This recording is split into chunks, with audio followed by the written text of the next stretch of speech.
নমস্কার, কেমন আছেন আপনারা সবাই? এসপি কিচেন ব্লগে আপনাদের সবাইকে স্বাগত জানাই। আমি আবার চলে এসেছি রান্নাঘরে, আবার একটি নতুন রান্না নিয়ে। সেই রান্নাটা আমি যেমন প্রতিদিনের মতো বলে থাকি, প্রতিটা রান্নাতেই আমি এই রান্নাঘরে দাঁড়িয়ে, যা আপনারা সকলেই জানেন, সকলের রান্না সব রকম একটু করেই আলাদা থাকে, আমরা নিজেদের মতো করে করি। তো সেই রকমই আজকের এই রান্নাটা একদমই আলাদা। হয়তো এই মশলা ছাড়া শুক্তো খুব কমই হয়, তো আমি সেই মশলা ছাড়া শুক্তো আজকে আপনাদেরকে রান্না করে দেখাবো। সেই শুক্তোটা কিভাবে করছি সেটা আপনাদেরকে পুরো ভিডিওটা দেখতে হবে। আর সবজি দিচ্ছি কাঁচা কলা, বেগুন, আলু আর পেঁপে। সজনে ডাঁটাটা বাজার থেকে আনতে ভুলে গেছে, তা আমি আজকে দিতে পারিনি, আপনাদের থাকলে আপনারা দিয়ে দেবেন। রাঙালুও দিতে পারেন, গাজরও দিতে পারেন, যেটাই দেবেন আর কি, তো ভালো লাগবে। তো আমি এগুলো দিয়েই আজকে করছি, একদম মশলা ছাড়া। তো মশলা ছাড়া কেন বলছি আমি আজকে শুক্তোটা, আপনাদেরকে এর আগে আমি লাউ শুক্তো দেখিয়েছি, সাদা শুক্তো দেখিয়েছি, দুধ শুক্তো দেখিয়েছি। আজকে দেখাচ্ছি আমি একদম মশলা ছাড়া শুক্তো। এবারে মশলা ছাড়া শুক্তোটা কিভাবে, সেটা আপনাদেরকে দেখতে হলে পুরো ভিডিওটা দেখতে হবে। যেমন ধরুন, অনেক সময় আমরা দিয়ে থাকি না শুক্তোতে চারমগজ, সর্ষে, পোস্ত, তারপরে জিরে, এসবগুলো দিয়ে থাকি আমরা, বা ভাজা মশলা গুঁড়ো, এগুলো দিই। তো এগুলো আমি একটাও কিচ্ছু দেব না। এগুলো ছাড়া আমি কিভাবে শুক্তোটা করছি সেটা আপনাদেরকে দেখতে হবে, আর পুরো ভিডিওটা আমার সাথে থাকতে হবে। তাহলে কিন্তু আপনারা দেখতে পাবেন যে আমি শুক্তোটা কিভাবে রান্না করলাম মশলা ছাড়া। আর এটা সত্যি কথাই, যারা অসুস্থ মানুষ, বাচ্চা, সবাই কিন্তু এই শুক্তোটা দেওয়া যাবে, কোনো ক্ষতি করবে না শরীরে। সেই জন্য বললাম মশলা ছাড়া শুক্তো। চলুন দেখে নিন। আজকে করব আমি মশলা ছাড়া শুক্তো। তো শুক্তোটা কিভাবে মশলা ছাড়া করব, আমি আগে সব সবজিগুলো ভেজে নেব একসাথে। কি কি সবজি দিয়েছি দেখুন। দিয়েছি বেগুন, পেঁপে সরু সরু করে সব কেটে নিয়েছি। পেঁপেটা কেটেছি, আলু লম্বা করে কেটেছি, পেঁপেটাকেও অর্ধেকটা নিয়ে সরু করে লম্বা করে কেটেছি, কাঁচকলাও কেটে নিয়েছি লম্বা লম্বা করে, আর বেগুনটাও কেটেছি লম্বা করে। তো এগুলো সমস্ত কেটে নিয়েছি, কিন্তু ভাজবো একসাথে। নেই শুধু আজকে সজনে ডাঁটাটা। তো সজনে ডাঁটাটা নেই, আপনাদের সাথে গল্প করতে করতে বলছি যে আজকে বাজারটা নিয়ে এসেছে। তো এই যেগুলো সব একসাথে আমি ভেজে নেবো।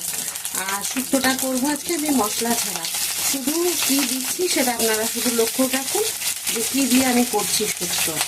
সব আপনারা একসাথেও ভাজতে পারেন, আলাদা আলাদাও ভাজতে পারেন, তবে আমি একসাথেই ভেজে নেবো সব।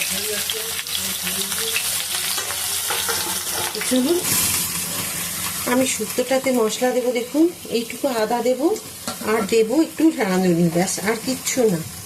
রাঁধুনি আর একটু আদা, এই যে এইটুকু রাঁধুনি দিলাম আর আদা, ব্যাস, আর কিচ্ছু দেবো না এর মধ্যে। আর দেবো একটুখানি, এই যে দেখুন, পাঁচফোড়ন। এই যে এইটা আছে মশলাটা, পাঁচফোড়নটা এর মধ্যেই দেবো, ব্যাস। দিয়ে আমি এটাকে বেটে নেব মিক্সিতে। দিয়ে দিচ্ছি আমি একটু নুন, যতটা লাগবে সেই বুঝে নুন দিয়ে দিলাম।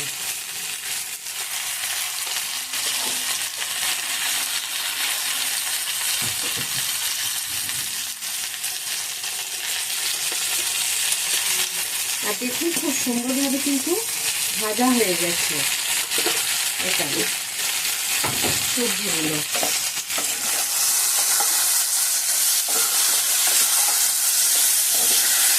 আর আমি এগুলোকে ভাবছি সব চাপা দিয়ে দিলাম।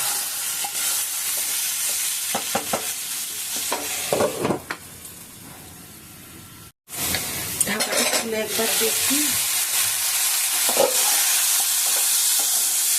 সুন্দর করে ভাজা হয়ে গেছে। এখন আমি এই যে পাঁচফোড়ন, রাঁধুনি আর আদা যে বাটাটা দিয়েছি, এটা আমি মিক্সিতে দিয়ে দেবো।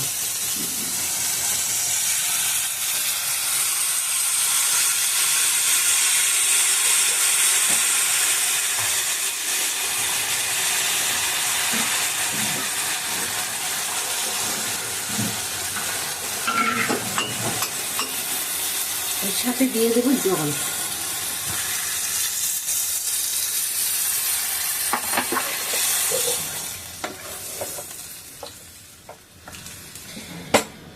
দিয়ে দেবো মিষ্টি,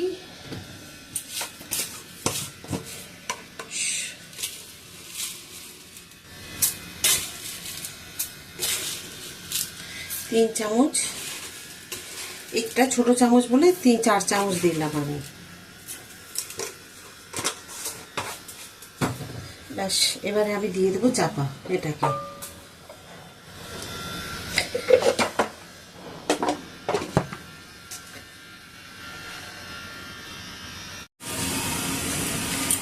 শুক্তোটা সেদ্ধ হয়ে গেছে, আমি আবার দিয়ে দেবো একটু তেল, দিয়ে উচ্ছেগুলোকে আর বড়ি এগুলো ভেজে দেব। তো প্রথমে উচ্ছেটা, এই বড়িটা ভাজবো।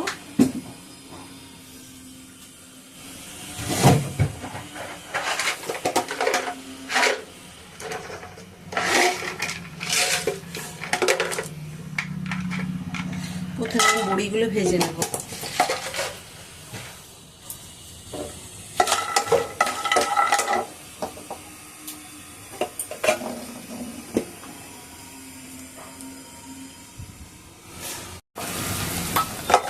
বড়িগুলো আমার পুরো সব ভাজা হয়ে গেছে। এবারে আমি উচ্ছেগুলো এই তেলের মধ্যে ভেজে নেব। এই বাটিতে আমি তুলে রেখে দিচ্ছি।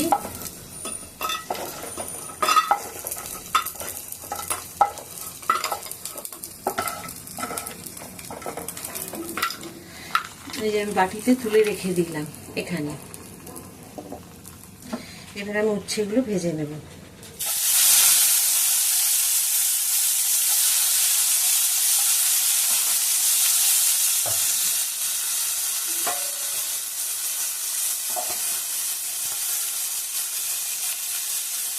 দিয়ে দেবে একটুখানি নুন, কারণ শুক্তোতে তো নুন দেওয়া আছে, তো সেই কারণে আমি অল্প একটু নুন দেব, যাতে আমার ভাজতে ভাজতে উচ্ছেগুলো সব সেদ্ধ হয়ে যায়। সেই কারণে দিয়ে দিলাম ঢাকা। উচ্ছেগুলো দেখুন আমার পুরো ভাজা হয়ে গেছে। এখানে দিয়ে দেবো আমি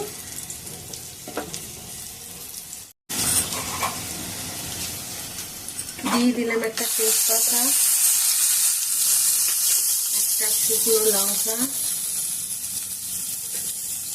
একটু রাঁধুনি, একটু পাঁচফোড়ন। এইগুলো এবার আমি একটুখানি ভেজে নেব, যেরকম ভাজা হয়। তেজপাতাটা অনেক বড়, পুরো কড়াইটা ঢেকে গেছে। হ্যাঁ,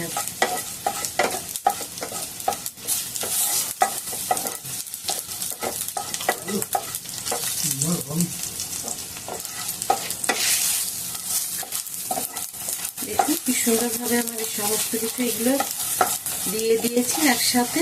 এবারে এগুলোকে করে, আর উচ্ছেগুলো সব মানে সেদ্ধ হয়ে গেছে।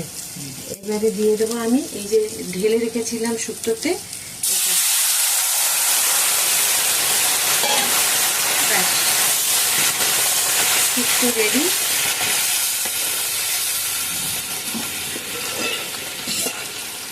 দিয়ে দিলাম বড়ি।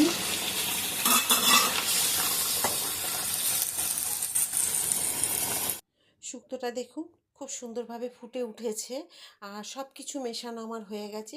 শুধু একটু শাহি গরম মশলা আমি ওপর থেকে দিয়ে দিলাম। আপনারা চাইলে ঘিও দিতে পারেন। আর আমি যেহেতু গোটা গরম মশলা, লবঙ্গ, এলাচ, দারচিনি আমি কিছু দিইনি, তাই একটু গুঁড়ো গরম মশলা দিলাম। চাইলে ঘি দিতে পারেন, এটাতে ঘি না দিলেও চলবে, যেহেতু গরম মশলাটা দেওয়া হয়েছে খুব সুন্দর একটা গন্ধ ছাড়বে। আর ঝোলটা আপনাদের ইচ্ছে মতো রাখবেন, বেশি শুকনো করবেন না, হয় এইরকম রাখবেন, নাহলে আর একটু জল দেবেন, আর তারপরে আপনারা ফুটিয়ে নেবেন। আর গরম জল দেবেন, চেষ্টা করবেন যদি পাতলা করতে যান। তো এইভাবে শুক্তোটা করে খেয়ে কেমন লাগলো অবশ্যই আমাকে কমেন্ট করে জানাবেন। যদি ভালো লাগে একটা লাইক করে দেবেন, আর সাবস্ক্রাইব করতে একদম ভুলবেন না। সবসময় যেমন আপনারা আমার সাথে সব দিন আছেন, এইভাবেই আমার সাথে থাকবেন। আর প্রতিটি ভিডিও দেখার জন্য আমার ভিডিওটাকে সাবস্ক্রাইব করে রাখবেন। সবাই ভালো থাকুন, সুস্থ থাকুন। আবারও একটা নতুন ভিডিওতে আপনাদের সাথে আমার দেখা হবে।